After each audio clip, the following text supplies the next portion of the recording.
इस संसार समुद्र से पार होना बहुत कठिन है, क्योंकि भगवती माया का ऐसा आकर्षण है कि एक क्षण में हम सत ज्ञान भूल जाते हैं।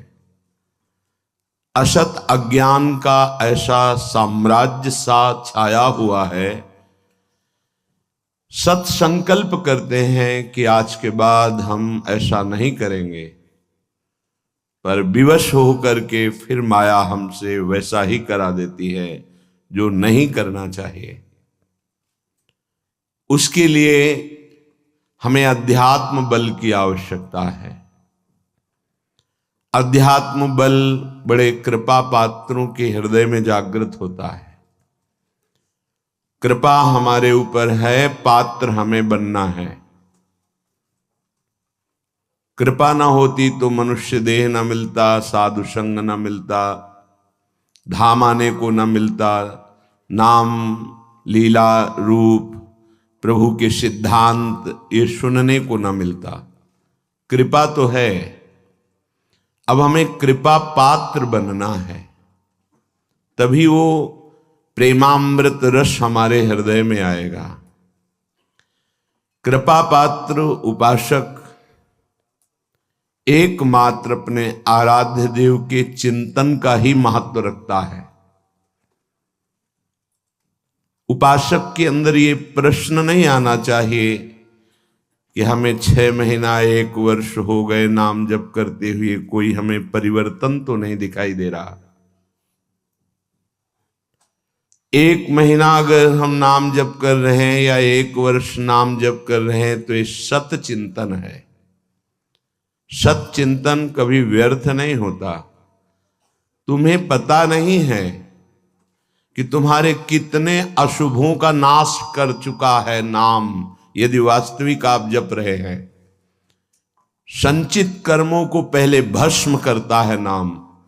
इसीलिए नवीन उपासक को ये अनुभव नहीं होता कि नाम का फल क्या है, क्या आनंद है, क्या दुख मिटता है।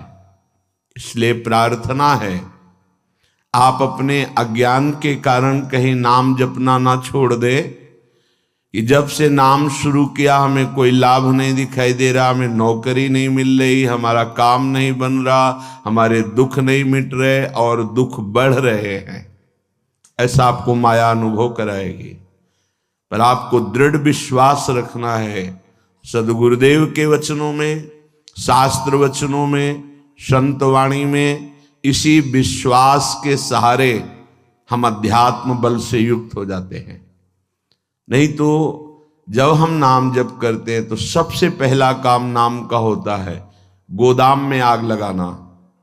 जो हमारे संचित कर्मों का शुभ अशुभ गोदाम है उसको भस्म करता है। अब ये बात पता नहीं है तो वो वर्तमान में तत्काल फल देखना चाहता है कि हम नाम जप किए तो हमारी सारी कामनाओं की पूर्णता हो ही जानी चाहिए। नहीं, नाम जप का फल क्या हुआ, वो ऐसा सोचता है। पर ऐसा नहीं है। नाम जप सबसे पहले अशुभों का नाश करता है, फिर शुभ फंसाने वाले जो होते हैं वो उनका भी नाश कर देता है। इसके बाद क्रियमाण पूरा परम पवित्र करके भगवद अर्पित कराता है, प्रारब्ध भोगने की सामर्थ्य देता है। फिर आनंद का ऐसा उन्माद होता है, आनंद की ऐसी उत्तम अवस्था होती है जो वाणी से वर्णन नहीं की जा सकती।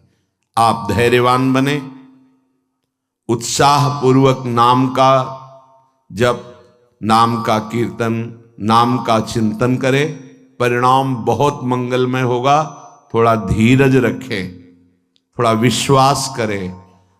न एक एक नाम आपको उठा रहा है, अभी आपको समझ में नहीं आएगा। जब आपके पाप नष्ट हो जाएंगे, हृदय निर्मल होने लगेगा, तब आपको समझ में आएगा। मेरा मन प्रियाजू की कृपा से इस प्रेम रस में आविष्ट हो गया है। अब मेरे लिए वृंदावन से उत्तम कोई नहीं, क्योंकि वृंदावन ने मुझे प्रियाजू प्रदान किया, प्रियाजू के चरणों का प्रेम प्रदान किया, राधा नाम प्रदान किया। अब किसी की कोई मर्यादा नहीं। प्रेम की अपनी स्वयं की मर्यादा है कि वो किसी की मर्यादा नहीं रखता। प्रीति न काहू की कान विचारे, ये प्रेम है। प्रीति की रीति रंगीलो ही जाने। अगर प्रेम का सही रूप कोई जानता है तो प्रभु श्री कृष्ण जानते हैं। इसलिए वो मर्यादा पुरुषोत्तम के रूप में जब अवतरित हुए तो एक एक मर्यादा का पालन। और जब लीला पुरुषोत्तम प्रेमावतार श्री कृष्णचंद्र जी, तो महाराज की लीलाओं को समझना सदगुरु की चरण शरण में बैठकर ही हो सकता है। जो रसिक हैं, जो लाडली लाल के रस में डूबे हुए रसिक सदगुरुदेव हैं, उनके चरणों के समीप बैठकर ही इनकी लीला समझ सकते हैं। नहीं, इनकी लीला बड़े बड़े मुनियों के लिए भी अगोचर ही है।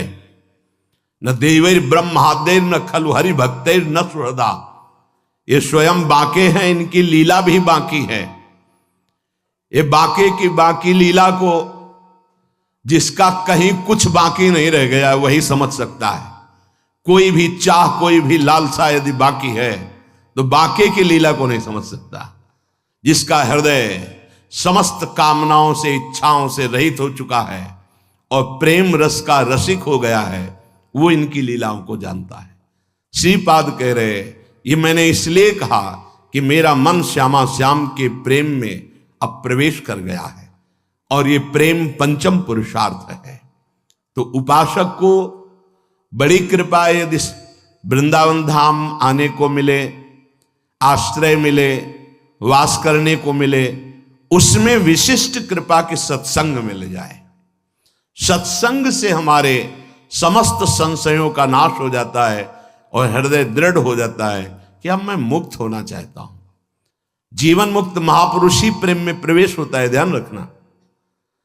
प्रेम रस तभी प्राप्त होता है, पहले प्रेम जीवन मुक्त करता है, तत्वबोध कराता है। सर्वान वस्तु तया निरीक्ष परम स्वाराध्य बुद्धिर्मम, जो उपनिषद कहते हैं सर्वम खलमिदम ब्रह्म ने नानास्त किंचन, इसका पहले बोध होता है, फिर प्रेम रस प्राप्त होता है। जीवन मुक्त करके विदेह स्थिति से फिर वो प्रेम प्रदान करते हैं। जैसे पांचों भूले देह शुद्धि, ये विदेह स्थिति है। तब छठे भावना रास की, तब वो भावना में प्रवेश करता है। इतनी ऊंचाई हम अपने साधन बल से नहीं प्राप्त कर पाते, ये गुरु कृपा बल से। तभी कहा है रे मन रसकन संग बिन रंच न उपजे। एक साधारण बिना साधन जानने वाले को भी प्रिया जो मिल गए। क्यों? क्योंकि सीधे रसिक कृपा और आसक्ति मेरी लाडली मेरी प्रिया जो, वो दुनिया के शास्त्रों का परिचय नहीं जानता, सिद्धांतों का परिचय नहीं जानता, बस उसके हृदय में एक बात बैठ गई, मेरी प्रियाजू, मेरी स्वामिनी, मेरी प्राण प्रिय सखी लाडली जू, बात बन गई। ये जन्म बंधन से, कर्म बंधन से मुक्त होना बहुत कठिन विषय, बहुत कठिन।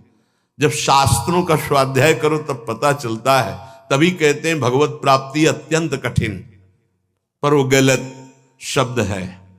भगवत प्राप्ति अत्यंत सरल। संसार का राग, शरीर का राग छोड़ पाना बड़ा कठिन। इसीलिए परिणाम को वो कठिन बोल देते हैं। परिणाम को कठिन बोलने से घाटा हो जाएगा, हम डर जाएंगे कि हम भगवत प्राप्ति नहीं कर पाएंगे। हमें उत्साह रखना है कि भगवत प्राप्ति बहुत सरल है। कठिन है शरीर संसार का राग छोड़ना, और इसकी जिम्मेवारी है गुरुदेव की। बस आप उनके कथनानुसार चले तो शरीर और संसार के राग का नाश हो जाएगा। परमार्थ का स्वरूप कल के सत्संग में वर्णन किया गया कि उपासक चाहे वो गृहस्थ हो या विरक्त, यदि इस मार्ग में उन्नति प्राप्त करना चाहता है तो किसी के स्वभाव या कर्म की ना तो प्रशंसा करे और ना निंदा करे। क्यों? जब वो गलत कर रहा है तो निंदा क्यों ना करें? तुम क्रिया को देख रहे हो लेकिन पावर को नहीं देख रहे। पावर गोविंद है उसमें, सामर्थ्य गोविंद है उसमें। उपासक उपास्य देव को देखता है, क्रियाओं को नहीं देखता। बोले नहीं, बहुत गंदा आदमी, उससे हम भगवान कैसे मान सकते हैं? तो गंदा उसकी क्रिया को लेकर के है, लेकिन परम कारण तत्व जो बैठा है वो निर्विकार, चेतन, अमल, सहज सुख राशि, उसको क्यों नहीं देखा? तुम क्रिया देखने वाले संसारी नहीं हो, तुम तत्व का दर्शन करने वाले भगवत भक्त हो, उपासक हो, जिज्ञासु हो। जैसे है हम छाया को देखकर, कल ध्यान कीजिए सत्संग का, छाया को देखकर भ्रम हो जाता है कोई है क्या, ठूंठ को देखकर भ्रम हो जाता है भूत है क्या, रस्सी या टायर को देखकर हमें भ्रम हो जाता है ये सर्प है क्या, पर वहां कुछ नहीं होता। वो ठूंठ है, वो रस्सी है, वो आपकी छाया है। ठीक ऐसे ही पूरे संसार में आपके सिवा कुछ नहीं है। सच्ची माने आपको भ्रम होगा, कैसे ऐसे हो सकता है? जैसे स्वप्न में आपके मन के सिवा कुछ नहीं था, तो उसमें दुश्मन भी थे, मित्र भी थे, भोग भी था, ना जाने क्या क्या था, पर जब जगे तभी वो झूठा समझ में आया ना। स्वप्न में तो आपको सब सत्य लग रहा था, ऐसे ही अज्ञान से युक्त होने के कारण आपको ये नानात्व तो सत्य लग रहा है। स्त्री पुरुष, अच्छा बुरा, नीच उत्तम मध्यम, ये आपको लग रहा है। श्री भगवान कह रहे हैं बहुत गूढ़ प्रसंग है। अगर आज का प्रसंग समझ लेंगे तो प्रियाजू के चरणों में लिपट जाएंगे कि मेरे बस की बात नहीं। ध्यान से सुनिएगा। आत्मैव तदिदं विश्वम सृज्यते सृजति प्रभु। बहुत सुंदर विषय। भगवान ने अपने आप से अपने आप का सृजन किया है, दूसरा कुछ नहीं। आत्मैव तदिदं विश्वम सृज्यते सृजति प्रभु त्रायते त्राति विश्वात्मा ह्रियते हरितीश्वरः। उसने अपने आप से अपने आप को बनाया। त्रायते त्राति विश्वात्मा ह्रियते हरितीश्वरः, और अपने आप से अपने आप की रक्षा की, पालन किया। और फिर ह्रियते हरितीश्वरः, फिर अपने आप से अपना संहार किया। यह है सत्य विषय। उद्धव तस्मान्नहात् बनोन्यस्मा दन्यो भावो निरूपितः निरूपितेयं त्रिविधा निर्मूला भातिरात्मनि इदं गुणमयं विद्धि त्रिविधं मायया कृतम्। इसलिए उद्धव तुम सच्ची बातें समझो। मैं अपने आप से अपने आप को रचा, अपने आप से अपने आप का पालन किया, और अपने आप से अपने आप का संहार कर लूंगा। किसको दोष दर्शन दें, किसकी निंदा करें, किसकी प्रशंसा करें? कोई दूसरा हो तब ना। अब कह रहे हैं हां, जिनको ज्ञान दृष्टि नहीं प्राप्त हुई है, व्यवहार दृष्टि प्राप्त हुई है, वो ये बात ना समझकर भिन्न देखते हैं। ये अच्छा, ये बुरा, ये स्त्री, ये पुरुष, ये जड़, ये चैतन्य, आदि आदि। उद्धव, ज्ञान दृष्टि के अतिरिक्त मेरे इस रहस्य को किसी और दृष्टि से नहीं जाना जा सकता। जो कुछ भी तुम्हें दिखाई दे रहा है, प्रतीत हो रहा है, तुम्हारे चिंतन में आ रहा है, ये केवल मैं ही मैं हूं। देखो, पीछे मन को लगाने की दो युक्तियां बताई गई थी। आपका मन जहां जहां जा रहा है वहां भगवान देखने की चेष्टा करे। वो वस्तु, वो व्यक्ति, वो पदार्थ, वो श्री भगवान ही हैं। क्योंकि जब पहले सृष्टि नहीं थी तो श्री भगवान थे। भगवान ने अपने आप में सृष्टि रची तो सब कुछ भगवान है, और जब समेट लेंगे तो केवल भगवान बचेंगे। तो जहां जहां मन जाए, जिस वस्तु व्यक्ति स्थान में, उस श्री भगवान को देखिए कि ये वस्तु, ये व्यक्ति, ये स्थान मेरे आराध्य देव बने हुए। दूसरी बात कही गई थी, जहां जहां मन जाए वहां से हटा के अपने लक्ष्य में लगाइए। बार बार मन को ऐसा करने से वो मन लक्ष्य में लग जाएगा, स्थिर हो जाएगा। अनिर्वचनीय मैं ही सब रूपों में स्वयं विराजमान हूं। इसलिए मेरी सृजन लीला देखकर, मेरी पालन स्थिति लीला देखकर और मेरी संहार लीला देखकर मेरा भक्त विचलित नहीं होता, क्योंकि मैं स्वयं का सृजन, पालन और संहार कर रहा हूं। ये जो तीन प्रतीतियां हो रही, सृजन, पालन, संहार, अध्यात्म, अधिदैव, अधिभूत, ये बिल्कुल निर्मूल हैं। जैसे माया, जैसे स्वप्न में कुछ नहीं था, वैसे ही माया के द्वारा कुछ नहीं है। न सृजन है, न पालन है, न संहार है। मान सकते हो? मलिन अंतःकरण अज्ञान की स्थिति में कैसे मान पाओगे? ना होने पर यह प्रतीत हो रहा है। कैसे? ये तीन गुणों के प्रकाश से, सतोगुण, रजोगुण, तमोगुण के प्रभाव से दृष्टा, दर्शन, दृश्य, ये त्रिविधता पैदा हो गई। ऐसी त्रिविधता को मिटाने के लिए हमें मानव जन्म मिला है, साधना मिली, किसी और को पाने के लिए नहीं, अपने आप को जानने के लिए। एतद् विद्वान मदुदितम ज्ञान विज्ञान नैपुणम न निन्दन्ति न च स्तौति लोके चरति सूर्यवत्। जो मेरे इस परमार्थ सिद्धांत को जान जाता है, वो ज्ञान विज्ञान में उत्तम स्थिति को प्राप्त हुआ महात्मा ना कभी किसी की प्रशंसा करता है, ना किसी की निंदा करता है। वो सूर्य के समान पूरे त्रिभुवन में समभाव से विचरता है। प्रत्यक्षेणानुमानेन निगमेनात्म संविदा आद्यंतवद सज ज्ञात्वा निसंगो विचरेदिह। इसलिए मेरा भक्त प्रत्यक्ष से, अनुमान से, शास्त्र से, आत्मानुभूति से, महापुरुषों से वो ये जान चुका है कि ये माया का त्रिविध खेल चल रहा है, सतोगुणी, रजोगुणी, तमोगुणी, पालन, सृजन, संहार। इसलिए वो सबसे असंग हो जाता है। ये स्थूल सूक्ष्म कारण तीनों लोग असंग होकर के वो अपने आप में तृप्त रहता है। धन्य है ऐसा महापुरुष जो अपने आप में तृप्त रहता है, वो असंग भाव से विचरता है। उद्धव जी को एक प्रश्न यहां परेशान करने लगा मन में कि आत्मा अविनाशी चैतन्य घन, शरीर जड़ नाशवान, फिर ये जन्म किसका होता है, फिर मरण किसका होता है? प्रश्न कर बैठे। बहुत सुंदर प्रश्न है और बहुत सुंदर उत्तर है। यदि आप समझ पाए तो आप प्रियाजू के चरणों में भाग पड़ेंगे, क्योंकि आपकी समझ के परे की बात है। कि लाडली जो मेरी तो कुछ समझ में नहीं आया, बस मैं तो यही कह रहा हूं, हमारी महारानी श्री राधा रानी।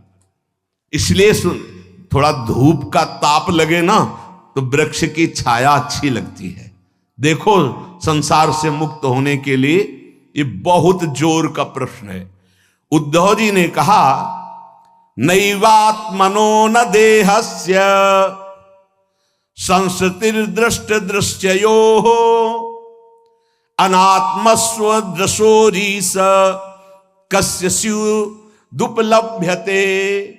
प्रभु, ये चर्चा आपको मिलेगी नहीं प्राय, क्योंकि कथन और श्रवण के लिए स्थान की भी जरूरत होती है। तो यह श्रीधाम वृंदावन, और यहां व्यक्त अव्यक्त बड़े बड़े महापुरुष पधारे हुए हैं।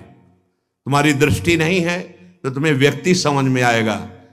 जहां भगवत शास्त्रों का सत्संग होता है, वहां सनक सनंदन सनातन सनत कुमार श्री हनुमान जी महाराज, बड़े बड़े महाभागवत पधारते हैं, और उन्हीं के सानिध्य से समझ में आ सकता है। ये विशुद्ध भागवत परमार्थ मार्ग है। उद्धव जी ने पूछा कि भगवान, ये जो आत्मा है ये दृष्टा है, और शरीर जो है ये दृश्य है। आत्मा स्वयं प्रकाश है और देह जड़ है। ऐसी स्थिति में ये जन्म मरण किसका होता है? आत्मा का जन्म मरण हो नहीं सकता, क्योंकि स्वयं प्रकाश है। और जड़ शरीर का हो नहीं सकता, क्योंकि नाशवान विकारी है, ये तो यही नष्ट हो जाता है। महाराज, ये मरता कौन है और जन्मता कौन है? ना आत्मा और ना शरीर।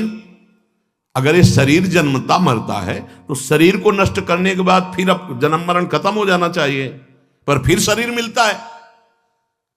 आत्मा को हो नहीं सकता, क्योंकि स्वयं प्रकाश निर्विकार चैतन्य घन। तो ये होता किसको है जन्म मरण? इसका होना उपलब्ध है कि होता है जन्म मरण, तभी होता किससे है भगवान? हे जगत गुरु, आप हमारे संशय की निवृत्ति करें।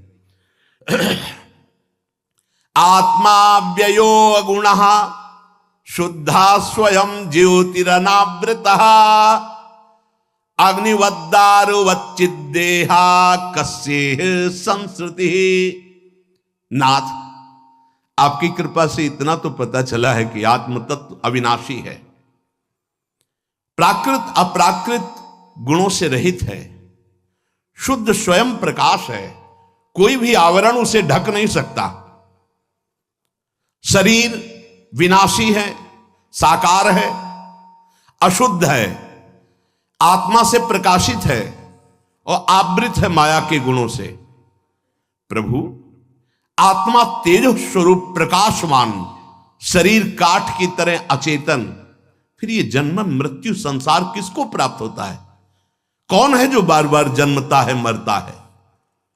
श्री भगवान वाच यावद्देहेन्द्री प्राणै रात्मनः सन्निकर्षणम संसारा फलवास्तावद पार्थो अविवेकिनः। भगवान श्री कृष्ण ने कहा, प्रिय उद्धव, बहुत तुमने विशुद्ध परमार्थ के स्वरूप का प्रश्न किया है। यद्यपि इस संसार का ज्ञान में कोई अस्तित्व नहीं है, अज्ञान के कारण यह भास रहा है, पर ध्यान देने योग्य बात, जब तक ये देह का अभिमानी है, मैं स्त्री मैं पुरुष, मैं ये देख रहा हूं, मैं खा रहा हूं, मैं बोल रहा हूं, इंद्रियों का अभिमानी है, प्राणों का अभिमानी है, तब तक आत्मस्वरूप जो निर्विकार सच्चिदानंदमय है, इस भ्रांति के कारण बार बार जन्म और मरण को प्राप्त होता रहता है। यद्यपि ना उसका कभी जन्म होता है ना मरण होता है, फिर भी भ्रांति, ये भ्रांति स्वप्न की तरह है। अर्थे हृद्यमाने पी संस्कृतिर न निवर्तते ध्यायतो विषयानस्य स्वप्ने नर्थागमो यथा। जब तक इसको ये भान रहता है कि मैं स्त्री हूं, मैं पुरुष हूं, मैं अपनी इंद्रियों से भोग रहा हूं, मैं ये भोगा हूं, ये भोगूंगा, ये उसकी भ्रांति ऐसे है जैसे स्वप्न में। और स्वप्न में प्राप्त हुआ सुख दुख जब तक जागता नहीं तब तक सत्य भासता है। स्वप्न की विपत्तियां या स्वप्न का सुख कोई भी सत्य नहीं है, पर वो जब तक जगाया नहीं जाएगा तब तक उस विपत्ति या सुख को भोगता रहेगा। ऐसे ही बिल्कुल न जन्म है न मरण है, आत्म तत्व निर्विकार, शरीर भ्रमात्मक त्रिगुणात्मिका माया से रचा हुआ। पर जो साधक, जो मनुष्य अपने को स्त्री या पुरुष मानकर और विषय भोगों का चिंतन करता रहता है, वो अज्ञानी स्वप्नवत भोगों में फंसा हुआ जन्म मरण रूपी संसार से कभी निवृत्त नहीं हो सकता।